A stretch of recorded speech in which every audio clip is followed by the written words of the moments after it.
Imagine this.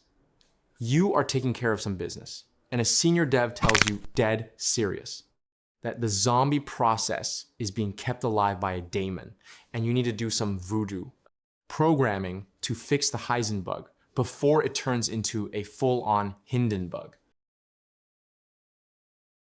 Is he having a stroke?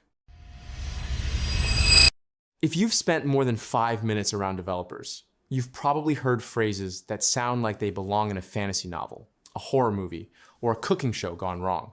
Today, we're going through the strangest, funniest, and most creative slang in all of programming culture, where it came from, and why it actually makes perfect sense. Let's start with bugs, because programmers apparently loathe naming their suffering. First up, the Heisenbug. Named after Werner Heisenberg and his uncertainty principle, this is the bug that disappears the moment you try to observe it. You add a print statement to debug it. Gone. You run it in a debugger, fine. You remove your fix, it's back. Every developer has lost sleep over one of these. Its opposite is the Bohr bug, named after Niels Bohr. Stable, reproducible, boring in the best way. You can find it, fix it, and move on with your life. We love a Bohr bug. Then there's the Hindenburg, named after the Hindenburg disaster. This is the one that doesn't just break your app, it takes everything down with it. Spectacular, catastrophic. Usually happens on a Friday at 4:58 p.m. Now, if you fix a bug and suddenly 3 more appear, congratulations, you've encountered a Hydra bug. Like the mythological Hydra, cut off one head and 2 grow back. The fix made it worse. Go home, sleep on it. And perhaps the most emotionally devastating of all the Loch Ness Monster bug. A user reports something bizarre. You investigate, you find nothing, you ask them to reproduce it, they can't. It's never seen again. Was it even real? Was any of it real? Okay, let's talk about processes, specifically the creepy ones. A zombie process is a process that has died, but its ghost still haunts the process table. It's not running. It's not doing anything. It's just there. A digital ghost refusing to move on. Then there are daemons. No, not evil ones. Well, not usually. A daemon is a background process that runs silently without any user interaction. The name comes from Greek mythology, where a daimon was a kind of spirit helper. Your computer is full of daemons, right? You're welcome for that mental image. This section is about the ways programmers work, many of which have names that are either hilarious or terrifying. Cowboy coding, writing solo, no planning, no coordination, shipping fast, and asking. Questions never. It works until it doesn't, and then it really doesn't. Cargo cult programming, copying code you don't understand because it worked somewhere else. Like islanders building wooden runways to attract planes. The form is copied, but not the meaning. The code runs. Somehow, don't touch it. Shotgun debugging when you don't know what's wrong. So you change 15 things at once, hoping one of them fixes it. Related, shotgun surgery, where a single feature requires tiny edits scattered across 30 different files. One shot, many wounds.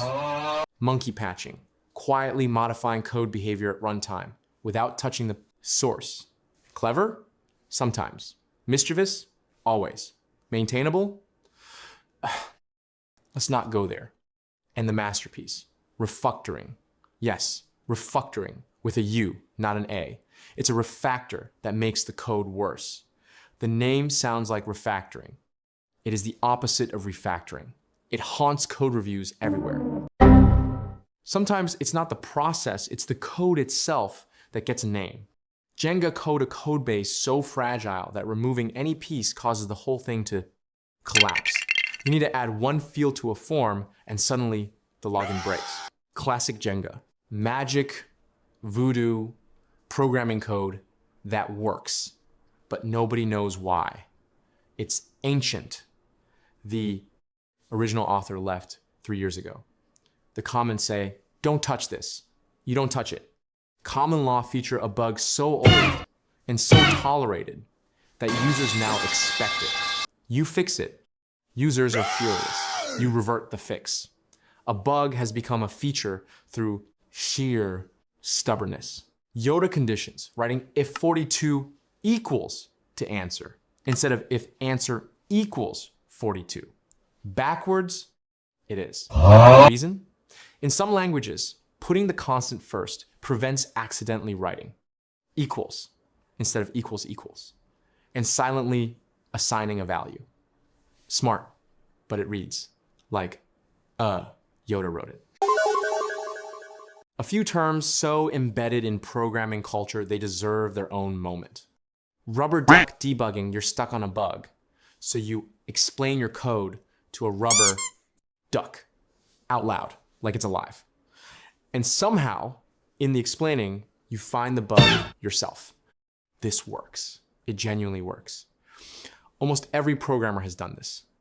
Yak shaving, you need to deploy a feature, but first you need to update a dependency. But first, you need to upgrade your node version. But first, you need to reconfigure your environment. But first, you need to shave a yak, apparently. An endless chain of prerequisite tasks before the actual task. Foo, bar, and foobar, the classic placeholder names. Foo has roots going back to military. Slang and early hacker culture, they mean nothing.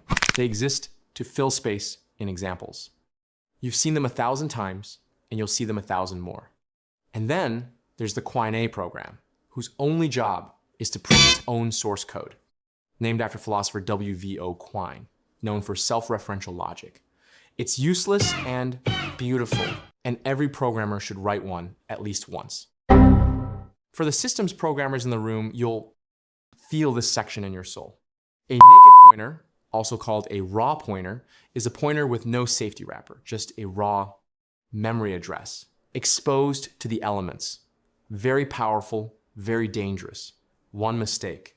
And a dangling pointer is what happens after that mistake. It's a pointer to memory that's already been freed.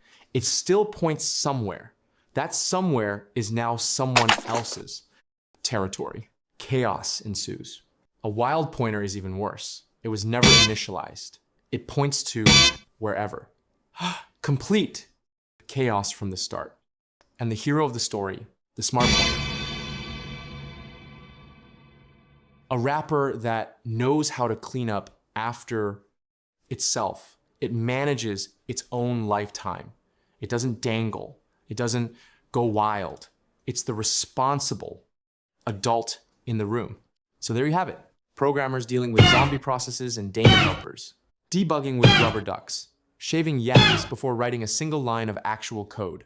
Treating ancient buggy behavior as a feature because the alternative is chaos. The truth is, this slang tells you something real about programming culture. It's a field full of smart people who deal with deeply frustrating problems.